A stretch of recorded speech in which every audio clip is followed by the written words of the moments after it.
The rain was just an indication of God's showers of blessings.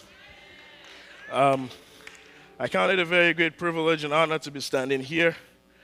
First of all, to the Honorable PF, like I will always call him, thank you for allowing us the opportunity to share in ministry opportunities and being a part of the calling that God has placed upon your life. Thank you very much. We are privileged to live in your times and in your days. On today, I want to especially, my heart reaches especially to Dara and Dami, PF's daughters.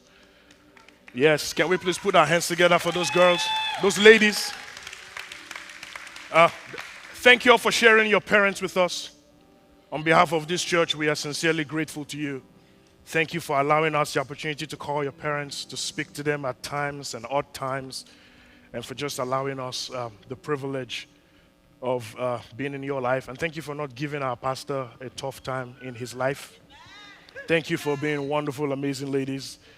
We sincerely love and celebrate you. All right. So,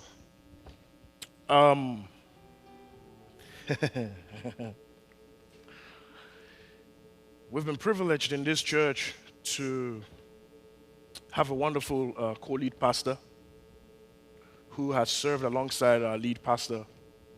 Pastor Eke has been an extraordinary, phenomenal woman ever since the first time I set eyes on her. It's a good place to put a clap if you want.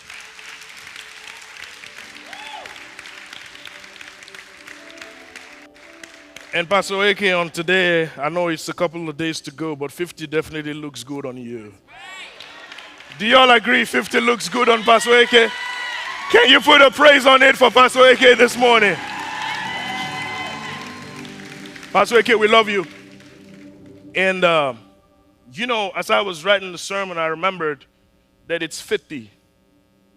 And the Jewish scholars tell us that 50 is the number of Jubilee.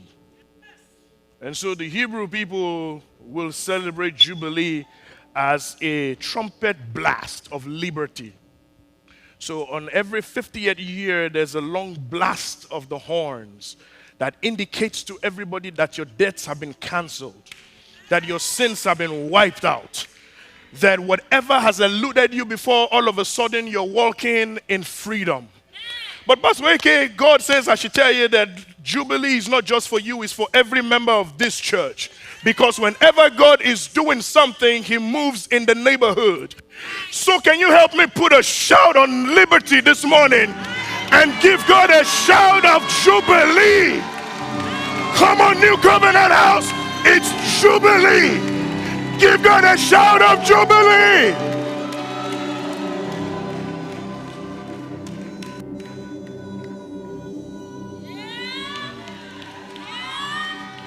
When it's Jubilee, chains are broken off of the prisoners. When it's Jubilee, doors are open. I don't know who this is for on the outskirts of my message, but God says I should tell you, something is about to break loose in your life. That you're about to break free from every bondage. Somebody shout amen. Oh yeah. I feel like I have a word in my spirit on this morning. As y'all can tell, I'm quite very excited. I'm here to break the devil's neck and break his back this morning. I'm going to invite your intelligent attention to the Word of God documented in the book of Daniel, chapter 3. I will invite your intelligent attention to Daniel, chapter 3. I will be reading verse 15b, the last part of verse 15, and I will be reading verse 17. In the New King James Version of Scriptures, there you will find my thought on today. It reads on this wise. And who is the God who will deliver you from my hands? If that is the case, our God whom we serve is able to deliver us from the burning fiery furnace, and he will deliver us from your hand, O King. Well, Chris, when it's nice, you read it twice. And who is the God who will deliver you from my hand? If that is the case, our God whom we serve is able to deliver us from the burning fiery furnace, and he will deliver us from your hand, O King. I like to tag a title on today's text and teach from the topic. You ready? Ready? Help me just gently elbow your neighbor. Say, neighbor. Oh, neighbor. God is able. Look for another neighbor. Just slap the neighbor a high five and say, neighbor. Oh, neighbor. God is able. I want you to throw your hands up by yourself and declare over your life and say, God is able. Shandabako Sataya. Father, we thank you. This is your time. Flow like the river, blow like the wind, clap like thunder. Whatever you do, set us on fire for you until the world knows that you are more than able to deliver and to save those who trust in you. In Jesus' mighty name we pray. Amen. My friends, God is not in the business of mass production.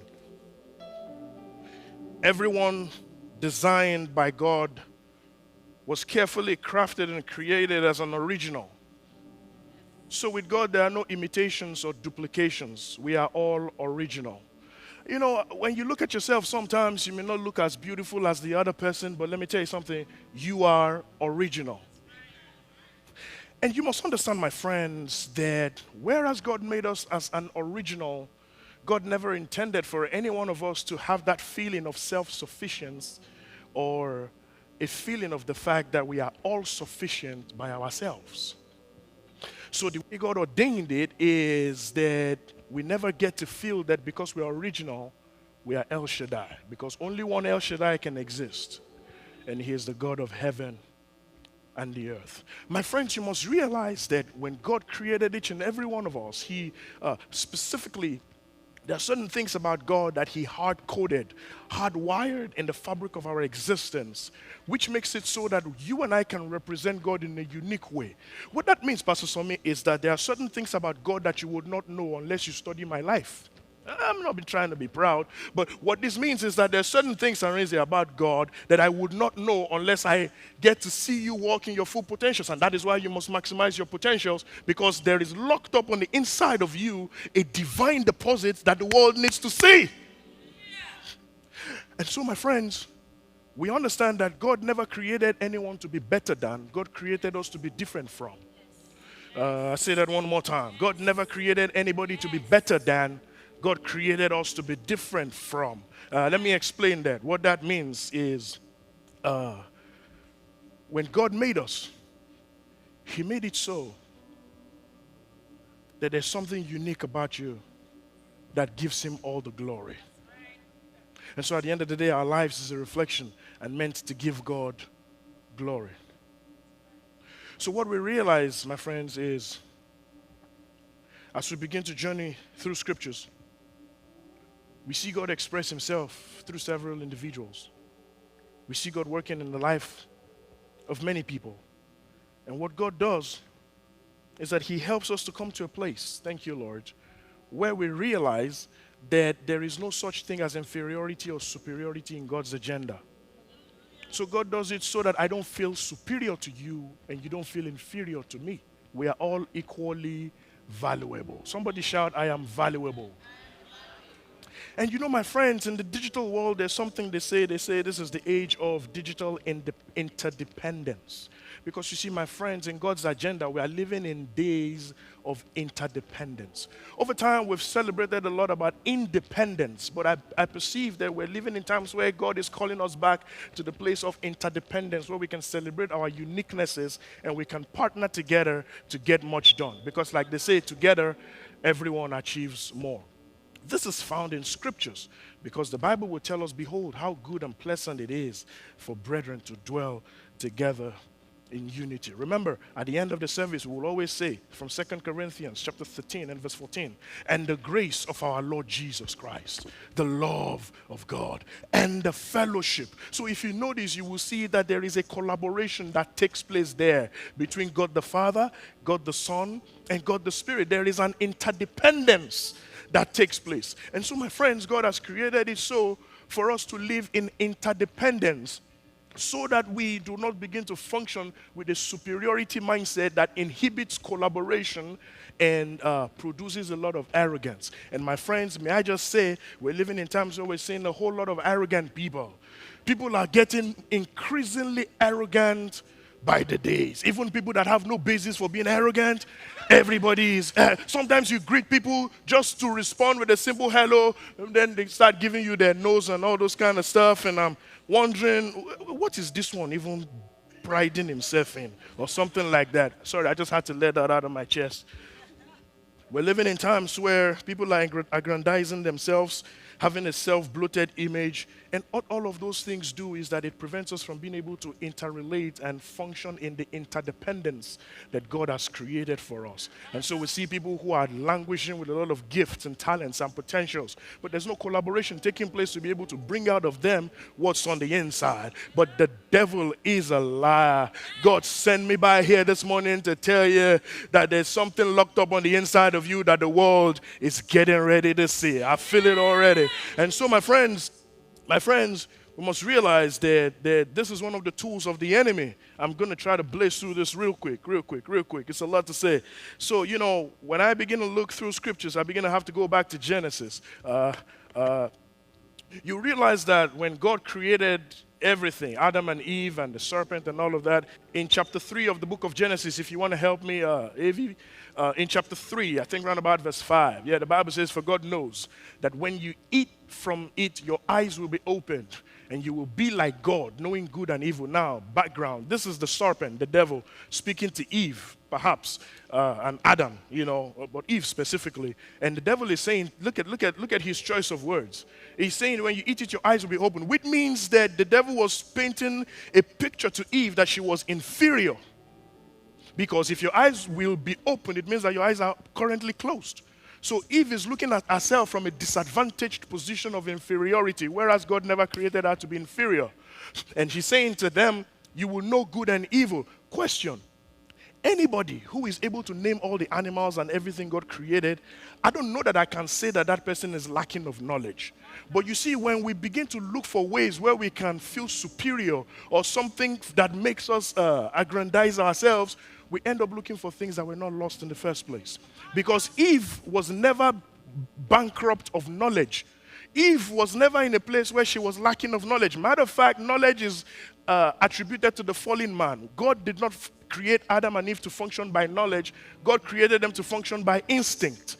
Because knowledge talks about something you get, but nobody taught Adam and Eve how to name the animals in the first place. So they were functioning at a level that was above knowledge, but the devil was bringing her down and making her feel inferior. Hence, the story goes on, as we already know it, that Adam and Eve ate of the forbidden fruit, and of course, sin entered into the world. And you and I are descendants of Adam and Eve, and the sin nature is inherent in every one of us. And I would not like to bore you with all the details, but as PF has always taught us that there was a plan from God. The Bible says that in Revelation, He is the Lamb that was slain before the foundation of the world. So my friend, Jesus was not necessarily God's response to sin. Jesus was a solution that existed before the problem actually started. So God already created that Jesus was already going to be the Lamb slain before the foundations of the world. And so, my friends, the story continues. We now find ourselves here, and what we understand from the fallen nature of man is that man will now be in need of a savior. And the Bible tells us in Ephesians chapter 2, one of my favorite scriptures and texts. Just follow me very closely. It's going to be interesting. In Ephesians chapter 2, verse 8 and 9, AV, help us. The Bible says, "For by grace ye are saved through faith, and that not of yourselves, it is the gift of God." Verse 9 now says it very succinctly. It says, "Not of works, lest any man should boast." So what Paul is telling us here in the book of Ephesians is there is grace that brings salvation from God. And there is faith on my end that receives what grace makes available. So let's put it this way. Grace makes it available. Faith makes it possible. Grace makes it available, but faith has to reach out and get it. Right? But Paul is now telling us, in order for you not to boast, please don't get it twisted. This faith that you applied to get righteousness and salvation was a gift from God. So you cannot hold on to your faith as a possession of something to pride yourself in, but something to be grateful to God for allowing you a measure of faith. So Paul is now saying it is not of works lest any man should boast. So boasting is excluded. By the time we get to Romans chapter 3, I think around about verse 26 and verse 27, Paul is now saying to us, because there's something about righteousness. Let me quickly digress. If you've been in church for a minute, and you know some of those church fathers and church mothers who know everything about everything, who want to correct you about everything, who feel like they know what you should and should not be doing. There's an element of pride that religion has created. And so we never extend graces to people who are still somewhere at the bottom of the totem pole. But Paul is telling us that righteousness that you have, the fact that you are able to look at the beautiful sister and take your eyes away, and some people can't, does not in any way give you an opportunity for you to boast or brag, because it is God who has given you the measure of faith that has reached out and gotten the salvation. So please excuse those of us who are still walking at our own pace. If God tarries, we will catch up with you. And so Paul is saying, I understand that there's some of you that are using the fact that you're now the righteousness in Christ as an opportunity to boast. But Paul is saying in chapter 3 of the book of Romans that where then is boasting? It is excluded. By what law? Of works? Nay, but by the law of faith. So Paul is saying the reason you don't boast, the reason we don't brag on anything that we do is because we know that everything we do by faith. And faith doesn't belong to you. Faith belongs to God, and God deals to everyone the measure of faith. Are we following? Can I go a little deeper? So what we're realizing is Paul is beginning to knock off the whole concept of boasting and bragging and saying that even in Christ, there will be people who have the opportunities to boast and brag, but they cannot brag because their righteousness does not come from what they've done, but on what Jesus has done. Let me digress a little bit, just a little bit of theology. So there's a concept of justification.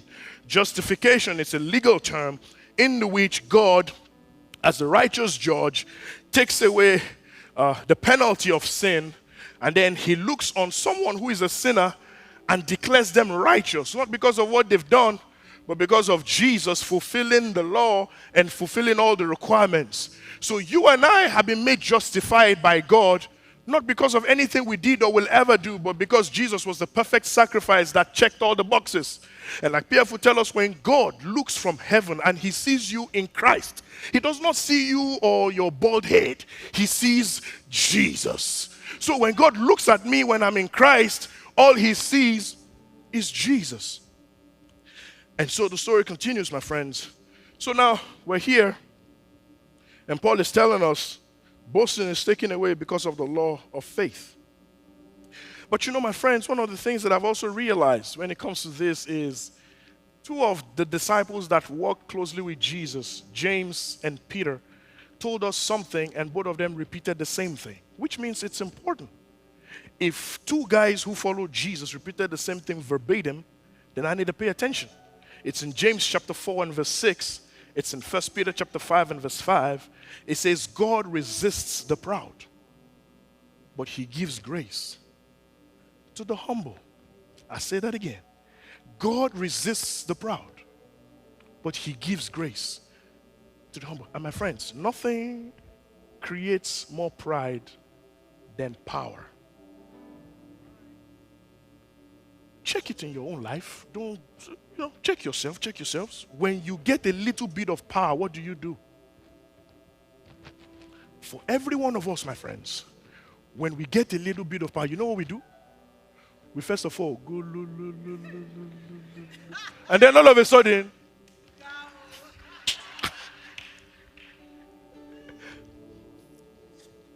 and my friends, be in the spirit. There was this king called Nebuchadnezzar.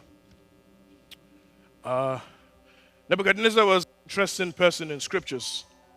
Historians will tell us that he was perhaps one of the greatest kings in the history of kings.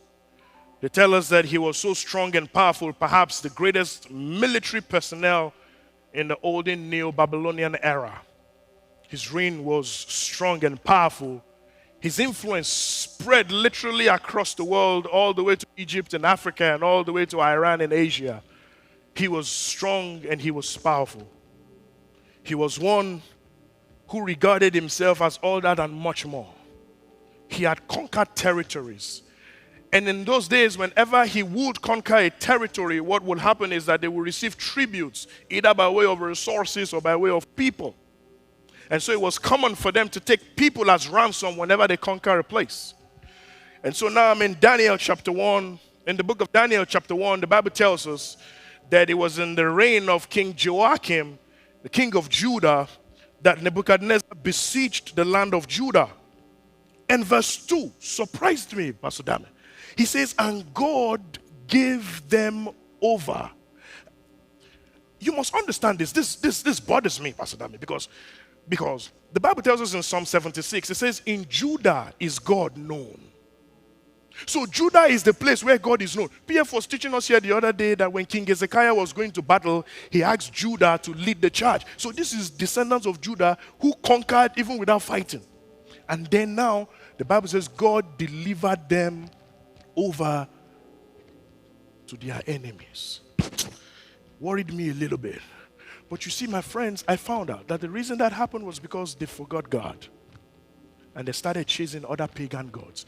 Every time we leave God and chase other things that God did not instruct us, we always leave ourselves exposed. So they left themselves exposed. And the problem is this. The problem is this, Pastor Sami. It was not the fathers that were captured.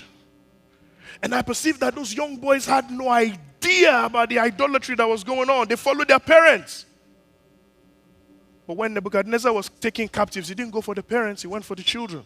Because oftentimes the devil don't really go after you, he goes after your seed. But the devil is a liar. In this church, our children are blessed. Our seeds will be mighty upon the earth. And so they took this group of boys. Matter of fact, one of the prayers that I pray over my children is in Daniel chapter 1 and verse 4. The Bible says, when Nebuchadnezzar was taking people, you know how your people say, Pastor Sami, when you want to eat frog. Exactly. They did not eat any type of frog. They ate the ones that were very loaded. Look at the description.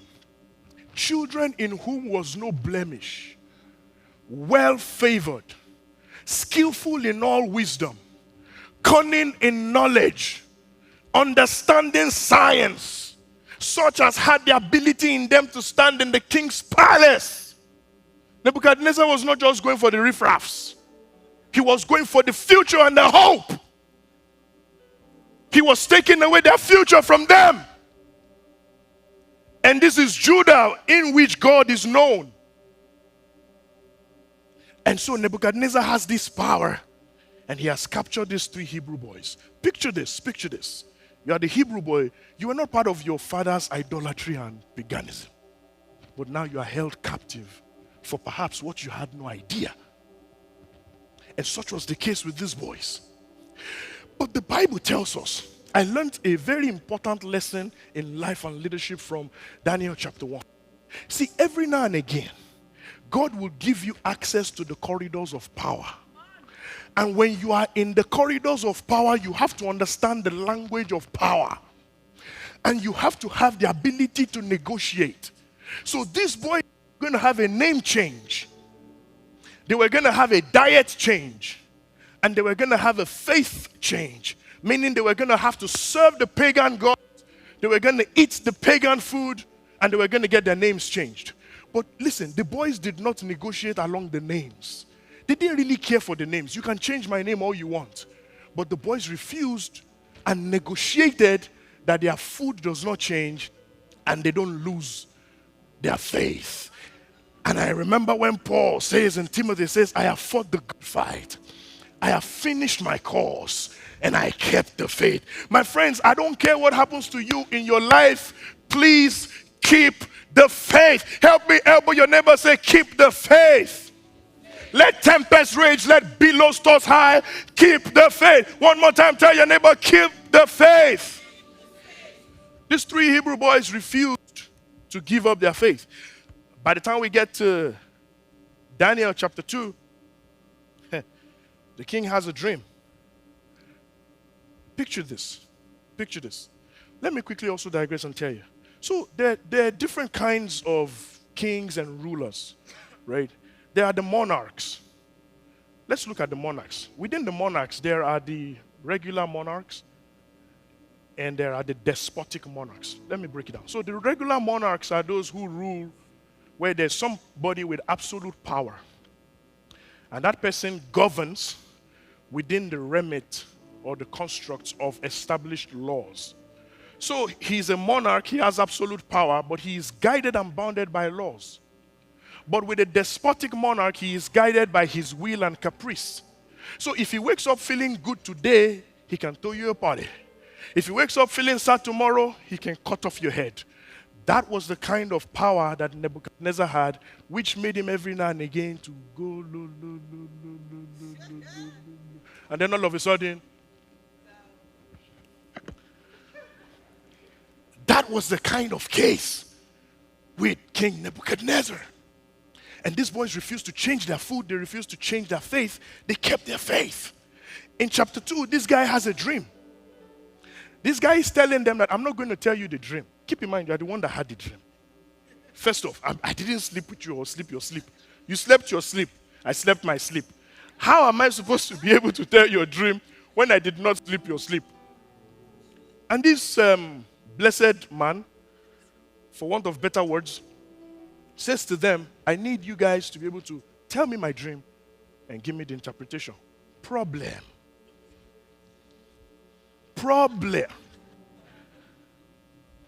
And so Daniel goes to his crew and they ask of God, and God gives them an interpretation to the dream.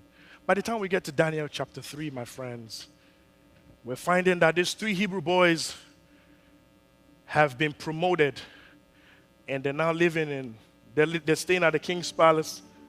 And what we find out is by chapter 3, they've made a case for their faith. They've become so known by their faith.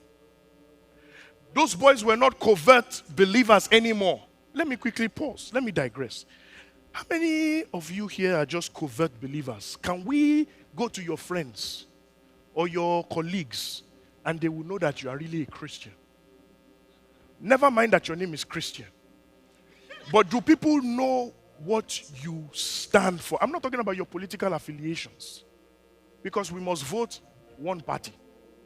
But what do you stand for? Because like they always said, if you stand for nothing, you fall for everything.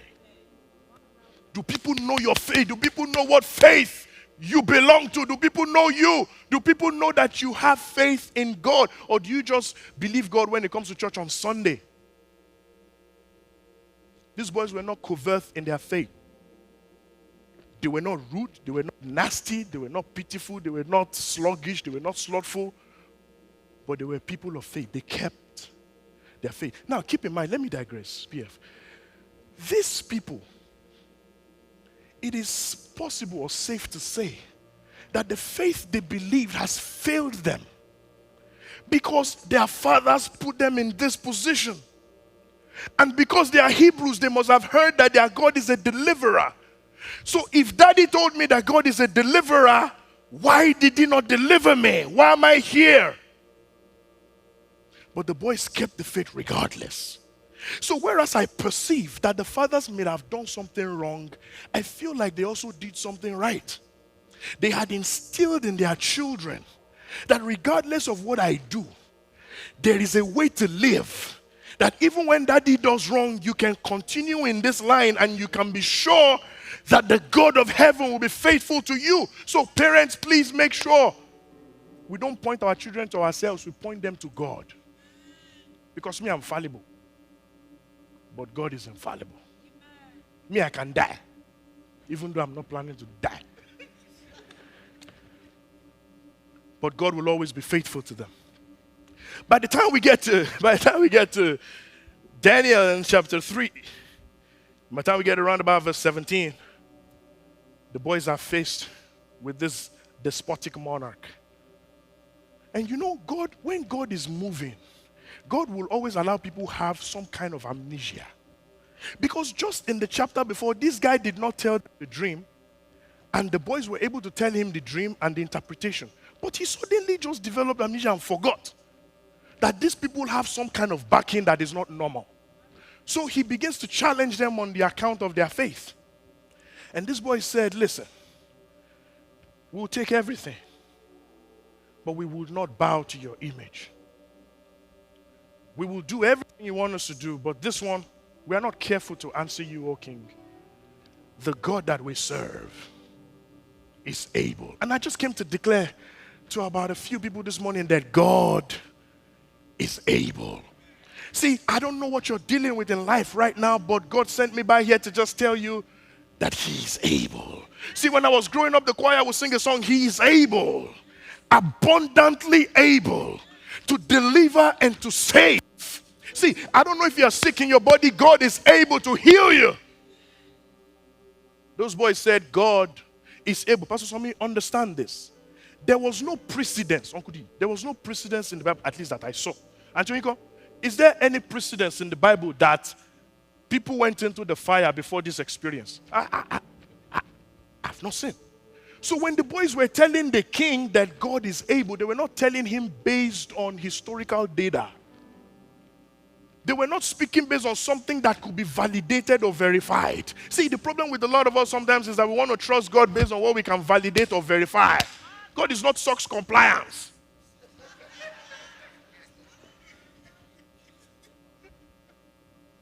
Those boys couldn't validate or verify. They had no track record of whether God was going to do it or not. But you see, my friend, when you brag on God, God makes it in such a way that you experience His limitless possibilities. When I was writing the sermon, the Holy Spirit said to me, there are certain things about God that you will never know on this side of eternity. No matter how long you live and how much you experience in life, it still doesn't capture the fullness of what God can do.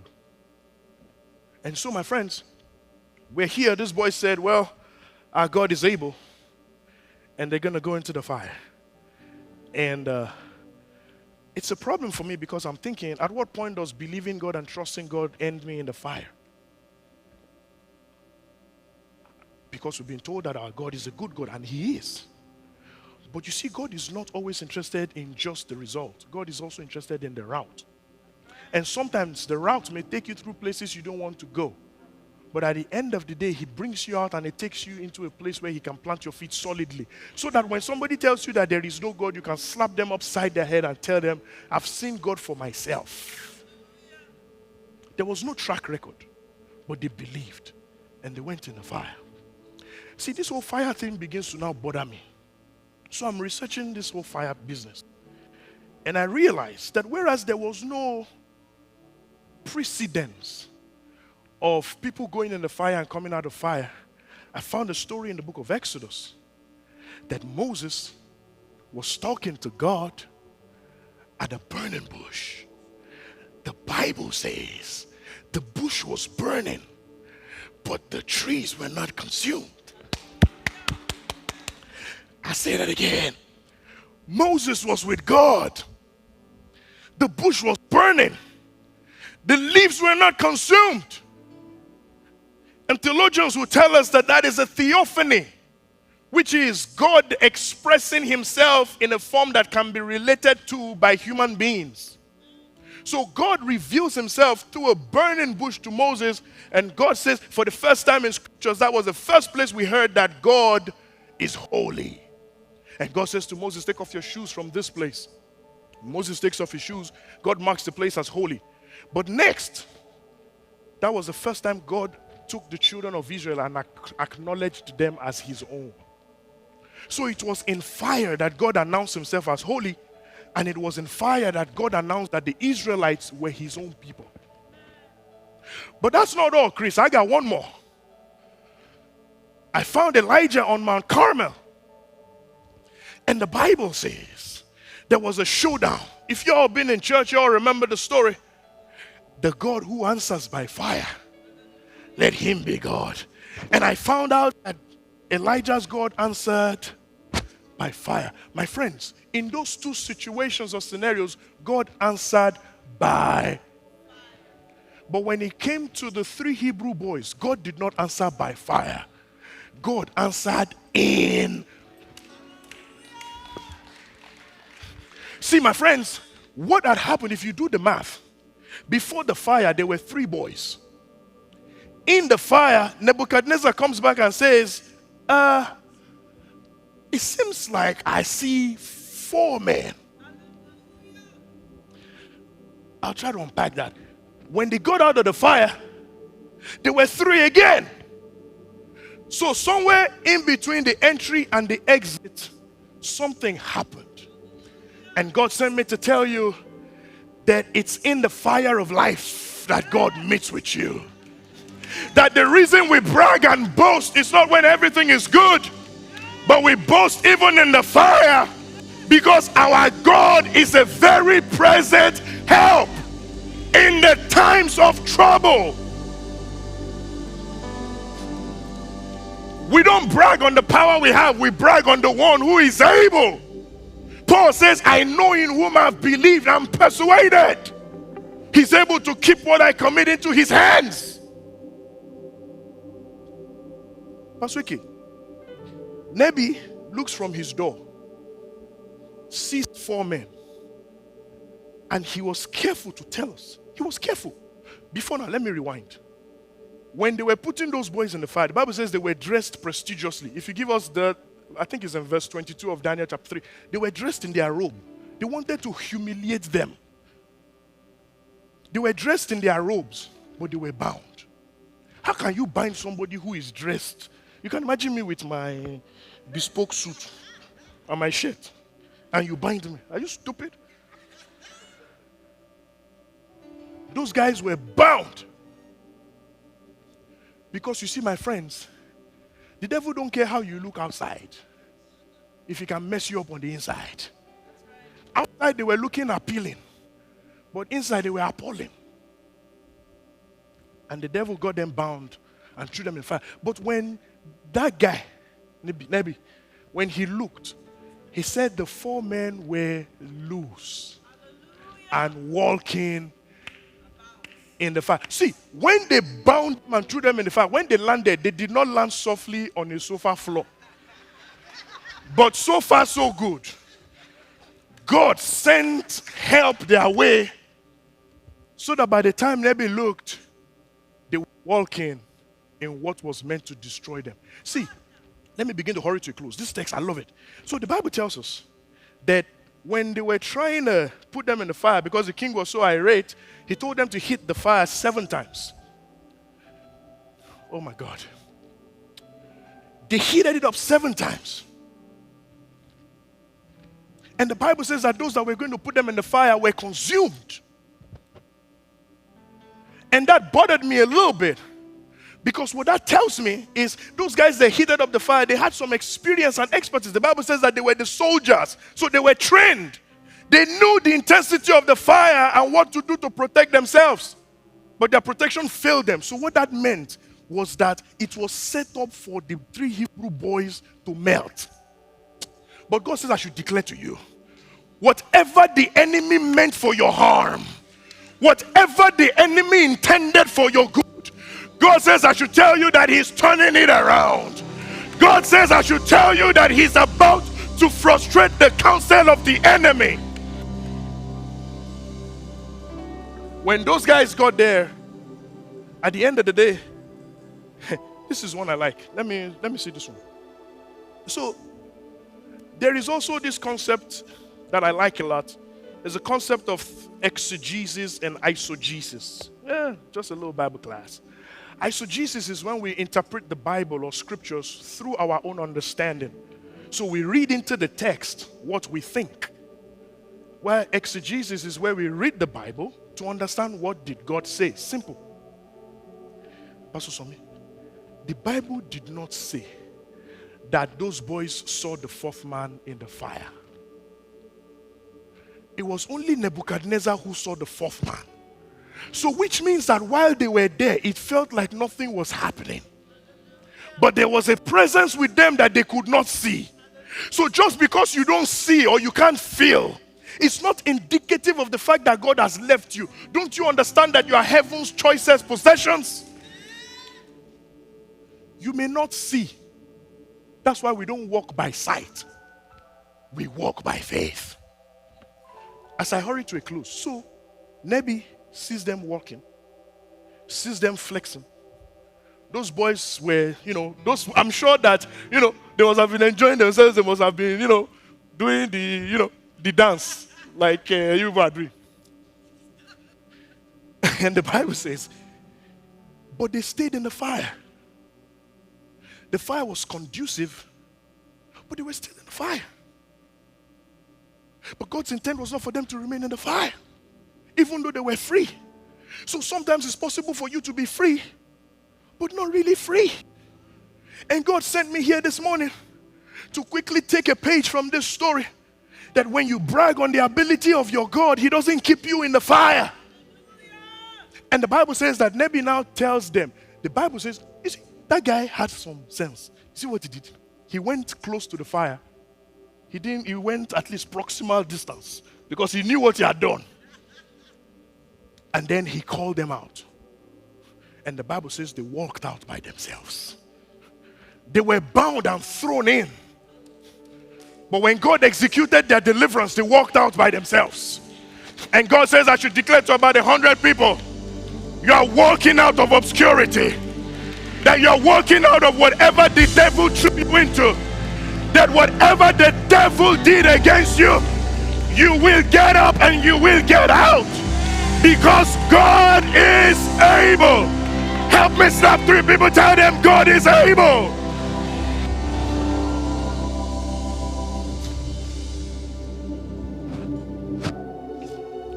Nebi realized, at the end of the day, the text says, behold men on whose body the fire had no power. For other people, the fire had power. But for these boys, the fire had no. And God says, when you go through the fire, it will not burn you. And I want to declare over this house once again, that whatever the intensity of the war that the enemy is raging against you, I declare the peace be still in the name of Jesus. Because God is our refuge. God is our fortress. A very present help in time of trouble. My friends, see, as I begin to wrap it up, I don't even know what time it is, but I'll finish this one. So, what had happened was, for these guys, when they came out, the whole idea was not really about them. Because remember, God didn't create us to be superior. Everyone God created is equally valuable. So whereas they went into the fire and came out, it didn't mean that they were superior. It wasn't about them. So what happened? Nebuchadnezzar looks and says, now, the God of the Hebrew boys becomes the God that we serve. Nobody speaks anything against the God of the boys. So at the end of the day, it was all about God getting the glory. So at the end of the day, even if you don't land softly on a sofa floor, you should be able to look and say, so far so good. God has been merciful to me.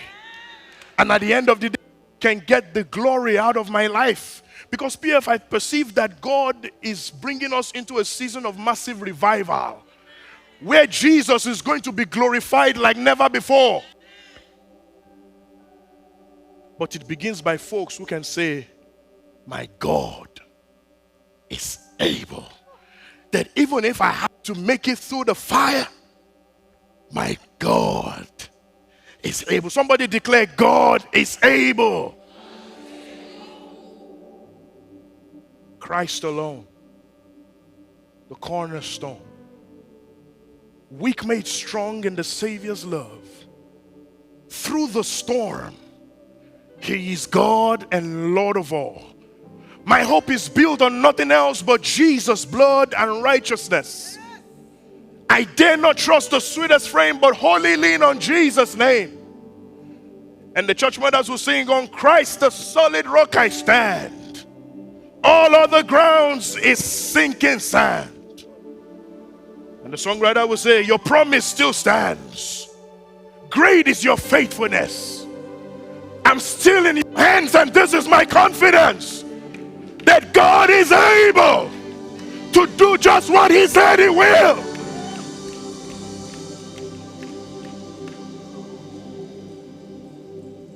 When you make a stand for God and you brag on the ability of your God, even if the route takes you through fire, the result will make you come out smelling like smoke.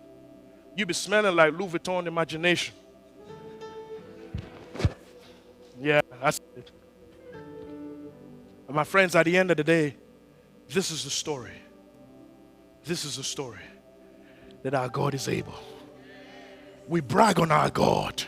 God has not made it so we look down on people. Please, let's stop that. When people greet you, please be responsive. Don't answer with your nose. Just because life is a little better for you today does not mean that I'm going to stay down like this forever. Okay, I'll say it. See, just because life is looking the way it is looking for you and you look advantaged does not mean that you're always going to have the final say. Before you know what's going on, I'm going to pull out a joke. God is going to pull out a joker. And you will see on whose body the fire has no power. God has created us for interdependence. God has created us. Whoop. Yes. My name is Shakes and I approve this message. Somebody put your hands together for Jesus. Somebody give God a shout of praise. Somebody praise God like you know that the fire can burn no more. Somebody praise God like you know that you're coming out of the fire. Somebody praise God with Pastor AK. It's Jubilee Day. Somebody give God a shout of praise.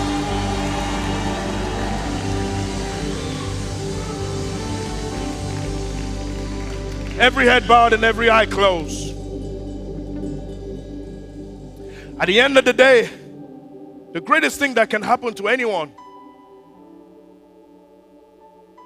is to come into a relationship with that name upon which you can brag. If you don't know Him, you can brag on His name. And so if you just want to make Jesus the Lord of your life today, I invite you to just say a simple prayer with me. Lord Jesus, I believe you died for my sins. With my heart, I believe you. With my mouth, I confess you as my Savior. Come into my heart. Be my Lord. From this day, I serve you and you alone. Thank you for accepting me in the beloved. In Jesus' name. If you said that prayer, heaven is rejoicing. So let us practice here on earth how heaven is rejoicing. Can you give us some very loud noise and some very resounding sound where we can welcome our brothers and sisters who have accepted Jesus as their Lord and Savior? Yeah!